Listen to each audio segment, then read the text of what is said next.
Okay, so this video is going to show you how you place a single image. So we're going to go into articles, and I'm just going to go into that coach one that you were asking about. Sorry, my internet's going a little slow at the moment, so it should pop up in just a second.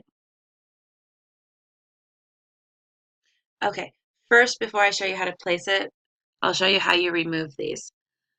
So we want this area gone. We can actually just click this button here to delete the whole table.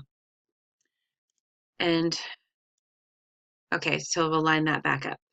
Okay, so I am going to click down here just for showing you the placement. We'll come up into here to choose a photo. And I'm just going to choose any photo just because we're placing it here. And then let's start with 25%. And you're going to have to change this to NaN.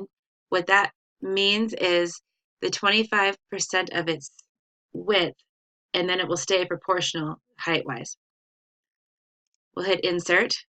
So there's that picture. Now if we're typing, okay, so we're going like that, and then try to make it kind of look like words a little bit for this.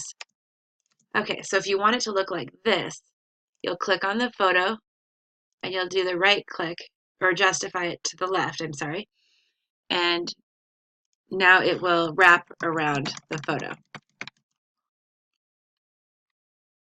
And then you would hit save and be able to go from there.